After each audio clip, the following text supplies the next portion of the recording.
സങ്കീർത്തനത്തിൽ 139 അധ്യായം അതിൻ്റെ 16 തിരുവചനം. സങ്കീർത്തനം 139:16. എനിക്ക് രൂപം ലഭിക്കുന്നതിന് മുൻപേ അവിടുത്തെ കണ്ണുകൾ എന്നെ കണ്ടു. എനിക്ക് രൂപം ലഭിക്കുന്നതിന് മുൻപേ അവിടുത്തെ കണ്ണുകൾ എന്നെ കണ്ടു. അടുത്ത വചനം എന്താണ്? എനിക്ക് നിശ്ചയിക്കപ്പെട്ടിട്ടുള്ള നാളുകൾ ഉണ്ടാകുന്നതിന് മുമ്പ് തന്നെ അങ്ങയുടെ പുസ്തകത്തിൽ അവ എഴുതപ്പെട്ടു. അപ്പൊ എനിക്ക് രൂപം ലഭിക്കുന്നതിന് മുൻപേ അവിടുത്തെ കണ്ണുകൾ എന്നെ. അപ്പൊ എന്നെ ആദ്യം കണ്ടത് ആരാണ്? ദൈവം എന്നാ കണ്ടത്? രൂപം ലഭിക്കുന്നതിന് മുൻപ്. എൻ്റെ അപ്പനും അമ്മ എന്നെ കണ്ടതെന്നാ? ഞാൻ ജനിച്ചതിന് ശേഷം. അപ്പൊ ഞാൻ എവിടെ നിന്ന് വന്ന ആളാ? ദൈവത്തിൽ നിന്ന്. കൊച്ചുണ്ടായപ്പോൾ കൊച്ചിനോട് പറഞ്ഞോ ദൈവത്തിൽ നിന്നാണ് വന്നതെന്ന്? ആൻറ്റിക്ക് എത്ര പിള്ളേരാ? 2 പേര്. അവരോട് പറഞ്ഞോ നീ ദൈവത്തിൽ നിന്നാണ് വന്നതെന്ന് പറഞ്ഞോ? കണ്ടോ, അത് കണ്ണടയ്ക്കുക. ഇല്ല. നമ്മൾ മക്കളുണ്ടായപ്പോൾ കൊച്ചിനെ എടുത്തു പിടിച്ചു, ദേ അപ്പൻ, ദേ അപ്പൻ. കൊച്ചു കൊച്ചു ഇതായിരുന്നു അപ്പൻ. എന്നാ പിന്നെ ഉണ്ടാകണ്ടായിരുന്നു കേട്ടാ. എന്തോ സത്യമല്ല. ഞാൻ ഈയിടെ മലബാറി ധ്യാനം, പകല് ഭവന സന്ദർശനം, വൈകിട്ട് സുവിശേഷം. ഞാനും അച്ഛനും കൂടെ വീട് കയറുക.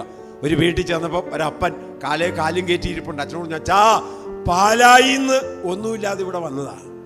ഈ കാണുന്ന എല്ലാം ഉണ്ടാക്കിയതാരാന്നറിയോ? ഞാൻ. അച്ഛന് നന്നായിട്ട് അറിയാലോ അത്. ഇതെല്ലാം ഉണ്ടാക്കിയതാരാണ്?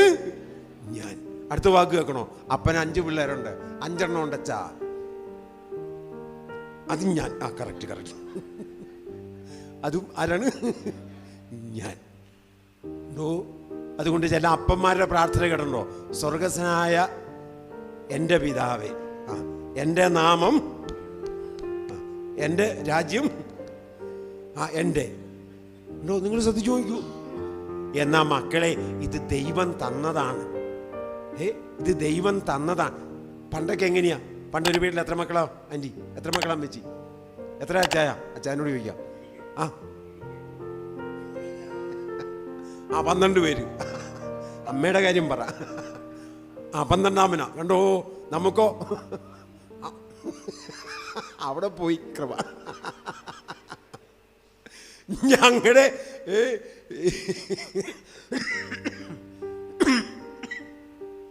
ഇടുക്കി രൂപതയുടെ മുൻ ബിഷപ്പ്, ആ അമ്മച്ചി എന്നെ ഒരുപാട് സൗഖ്യപ്പെടുത്തിയ അമ്മയാണ്. അമ്മ 16 പ്രസവിച്ചത്. എത്ര പ്രസവിച്ച്? 16. 6 അച്ഛന്മാർ. 6 അച്ഛന്മാർ, 4 സിസ്റ്റേഴ്സ്. 6 അച്ഛന്മാർ, 4 സിസ്റ്റേഴ്സ്. ഇനി പ്രത്യേകത എന്നറിയോ? അമ്മച്ചിയുടെ ഏറ്റവും ഇളയ മകൻ സാവിയോ ഈ ശ്വാസകോശം ചുരുങ്ങിപ്പോയി പ്രീ ഡിഗ്രിക്ക് പഠിച്ചു നിൽക്കുമ്പോൾ. എന്നിട്ട് ഇവിടം തുളച്ച് 17 വർഷം ഓക്സിജൻ കൊടുത്തു. 17 വർഷം ഒരു ഹോസ്പിറ്റലാണ് 17 വർഷം കിടന്നത്. ഒന്ന് ഓർത്തു നോക്കി. ആ മുറി വീടാക്കി. ആ മുറി ഞാൻ കുട്ടികളെ ധ്യാനിപ്പിക്കുന്നതാണ്. ഇപ്പം എനിക്ക് 53 വയസ്സുണ്ട്. 15 വയസ്സിൽ തുടങ്ങിയതാണ് ഈ സുവിശേഷം. ഞാൻ അന്ന് എല്ലാ ആഴ്ചയിലും പോകും സാവിയുടെ അടുത്ത്. ഞാൻ പോകുന്നതെന്നറിയോ? ഞാൻ ചെല്ലുമ്പോൾ ഈ അമ്മച്ചി ഇങ്ങനെ ഇരിപ്പുവാണ്. അതിൻ്റെ കയ്യിലൊരു കൊന്ത കാണും. ഞാൻ ഈ അമ്മച്ചിയെ അത്ഭുതത്തോടെ നോക്കും. എന്നെ മിടിക്കുകയെന്നില്ല, എന്നെ സുന്ദരിയാന്നറിയോ? ഞാനിങ്ങനെ അത്ഭുതത്തോടെ നോക്കും. എന്നെ അത്ഭുതപ്പെടുത്തിയെന്നറിയോ? ഒരിക്കലും ഈ അമ്മ പ്രാർത്ഥിക്കണമെന്നൊരു വാക്ക് പറഞ്ഞിട്ടില്ല. എൻ്റെ കുഞ്ഞ് സുഖപ്പെടണമെന്ന് ഈ അമ്മ പറഞ്ഞിട്ടില്ല. ഞാൻ കുറേ ഈ സാവിയുടെ മുഖത്തേക്ക് നോക്കണം. സൂര്യൻ ഉദിച്ചു വരുന്ന പോലെ ഇരിക്കും. അമ്മ എനിക്ക് ചായയൊക്കെ എടുത്തിട്ട് എന്നോട് ചോദിക്കും, സുനിലിന് സുഖമാണോ? ഞാൻ പറയാതെ, എനിക്ക് അമ്മയ്ക്ക് സുഖമാണ്. പിന്നെ അമ്മച്ചിക്ക് സുഖമാണ്. 17 വർഷം ആ തലയ്ക്കൽ ആ മകൻ്റെ കാൽക്കലിരുന്നു. ഓർത്തു നോക്കി. ഒരു അമ്മയുടെ വയറ്റിൽ 6 അച്ഛന്മാർ, 4 സിസ്റ്റേഴ്സ്. ആ അമ്മയാണ് 17 വർഷം ഒരു മകന് കാവലിരുന്ന് ജീവന് വേണ്ടിയിട്ട്. എന്തുകൊണ്ടെന്നൊരു വാക്ക് ആ അമ്മ പറഞ്ഞിട്ട് ചോദിച്ചിട്ടില്ല. ഞാനത് അപ്പോഴും ആ അമ്മയുടെ ഉള്ളിലെ നിറവുകയാണ്. എന്നോട് ചോദിക്കും, ഇനി എന്നാ വരുന്നത്? ഞാൻ ഈ അമ്മയെ കണ്ടിറങ്ങുമ്പം നമ്മുടെ എൻജിൻ ശക്തിപ്പെടുകയാണ്. സത്യമാണ്. പണ്ടൊക്കെ അങ്ങനെയാണ്. 10ഉം 16ഉം മക്കൾ. മൂത്തതാണാണെങ്കിൽ നേർച്ചക്കോഴി ആർക്കുള്ളതാണ്? പള്ളിക്കുള്ളതാണ്. പെണ്ണാണ് അതും പള്ളിക്കുള്ളതാണ്. 2 എണ്ണം പള്ളിക്ക്. പണ്ടൊക്കെ അങ്ങനെയാണ്. സത്യത്തിൽ സംഭവിച്ചത് എവിടെയാണെന്നറിയാവോ? അന്നൊക്കെ മക്കളെ വളർത്തുമല്ല, വളരുവാണ്. അപ്പോൾ കഷ്ടപ്പാടുണ്ട്, ദുരിതമുണ്ട്, വേദനയുണ്ട്. സത്യമല്ലേ? സത്യമാണ്. കൂട്ടായ്മയുണ്ട്. ഞാൻ നിങ്ങളോട് പറയട്ടെ, എൻ്റെ കൂട്ടുകാരന് 9 മക്കളുണ്ട്. എൻ്റെ കൂട്ടുകാരൻ 43 വയസ്സും 150ഓളം മാനസികരോളം നോക്കുന്നുണ്ട് രാമപുരത്ത്. ഞാനും ആ കൂടെയുള്ളതാണ്. 9 മക്കൾ, 9 എണ്ണത്തിനെയും കൊണ്ട് പള്ളിയിൽ വരും. എന്നെ രസമാണെന്നറിയോ, ഇങ്ങനെ നിൽക്കും 9 എണ്ണം കയ്യിൽ, 9 കയ്യിലായിരിക്കും. ഇപ്പം 2 എണ്ണം ഇല്ല. മൂത്തത് അച്ഛനാകാൻ പോയി, ഒരെണ്ണം CMC കോൺവെൻറ്റിലും പോയി. 2 എണ്ണം പോയി. അവന് ഭയങ്കര സങ്കടമാണ് അവർ പോയത്. കാരണം ആ 9 എണ്ണത്തിനെയും കൊണ്ട് വരും. എന്നെ രസമാണെന്നറിയോ. ഇനി എന്താ പ്രത്യേകമെന്നറിയോ, പള്ളിയിൽ നിന്ന് കുർബാനയ്ക്ക് ഒരാളെന്ന് ചലിച്ചാൽ മതി, അവനൊരു ഞുള്ളു കൊടുക്കും. പിന്നെ കുർബാന തീരുന്നോടം വരെ. അതേ സമയത്ത് ഈ 1ഉം 2ഉമായിട്ട് ഓരോന്ന് വരും. വരുമ്പം തന്നെ ഒരുത്തന കഴിഞ്ഞ ദിവസം കണ്ടാണ്ട് ഓടി അൾത്താരയിലേക്കാണ് കയറുന്നത്. അച്ഛൻ്റെ ലോഹ പിടിച്ചു വലിക്കുന്നു, കപ്പ്യാരുടെ. പ്രിയപ്പെട്ടവരെ, നമ്മൾ മനസ്സിലാക്കേണ്ട വലിയൊരു സത്യമുണ്ട്. ശരിക്കും ഈ ബിനോയ് എന്ന് പറഞ്ഞ ഈ ചെറുപ്പക്കാരനെ കാണുമ്പോൾ നമ്മുടെ മനസ്സിന് സൗഖ്യമാണ്. ഈ 9 മക്കളെയും കൊണ്ട് വരുമ്പോൾ, അവനെ കുഞ്ഞുങ്ങളെ പോറ്റുന്നത് കാണുമ്പോൾ, അവനെ കുഞ്ഞുങ്ങളുടെ കൂടെ നടക്കുന്നത് കാണുമ്പം ആരുടെയും കണ്ണു നിറയും. ഇതാണ് ദൈവസാന്നിധ്യം എന്ന് പറയുന്നത്. ഇതാണ് ദൈവസാന്നിധ്യം എന്ന് പറയുന്നത്. ഇന്ന് നമ്മുടെയൊക്കെ ജീവിതങ്ങൾ ശ്രദ്ധിച്ചു നോക്കിക്കും. അങ്ങനെ ഒരു എനിക്കുമില്ല, നമുക്കുമില്ല പ്രിയപ്പെട്ടവര്. എന്തോ വചനം പറയാം, നീ ഉരുവാക്കപ്പെടുന്നതിന് മുമ്പ്. അതുകൊണ്ട് ഓർക്കണം, എന്ത് കിട്ടുമ്പോഴും ദൈവം തന്നാണ്. പണ്ടൊക്കെ ഓർത്ത് നോക്കിക്കേ, അമ്മമാര് മുട്ട അടവെക്കും. 10 മുട്ട വെച്ചാൽ 2 എണ്ണത്തെ കുരിശിടും. കൊച്ചു ചോദിക്കും, അമ്മ കുരിശിട്ട മുട്ട. അമ്മ പറയും, മക്കളെ ഇത് ദൈവത്തിനുള്ളതാണ്, ഇത് ദൈവത്തിനുള്ളതാണ്.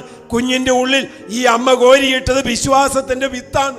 എന്ത് കിട്ടുമ്പോഴും ദൈവത്തിന് കൊടുക്കണ്ടോ.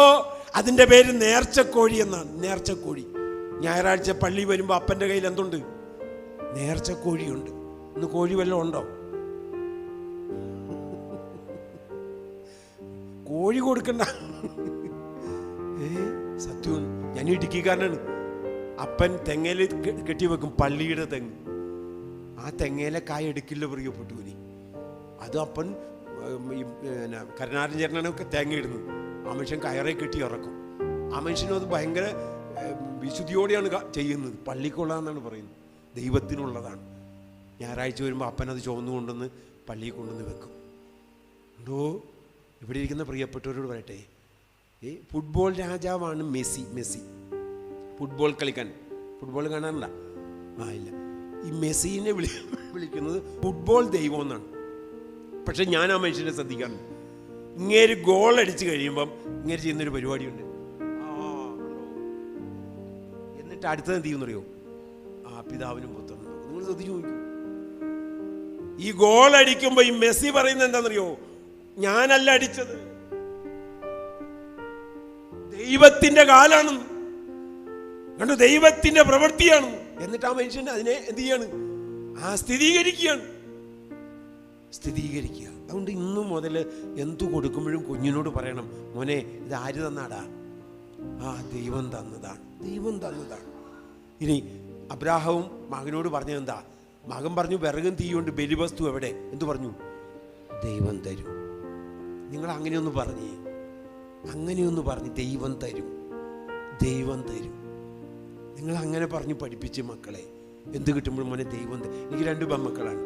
ഞാൻ പറയും, മോനെ ദൈവം തരൂടാ, ദൈവം തരും. അപ്പം മൂത്തവൾ ആദ്യം ചിരിക്കുമായിരുന്നു. അവൾക്കറിയാം കിട്ടാൻ വഴിയൊന്നും ഇല്ല. പക്ഷെ ഇപ്പം അവളും പറയും, അപ്പാ ആര് തരും? ദൈവം തരും. ആ വാക്ക് കേൾക്കുമ്പോൾ അപ്പനും ഭയങ്കര സന്തോഷവും. ആര് തരും? ദൈവം തരും. അതുകൊണ്ട് പ്രിയപ്പെട്ടവരോട് പറയട്ടെ, മക്കളൊന്നും നമ്മുടേതല്ല, ദൈവത്തിൻ്റെ.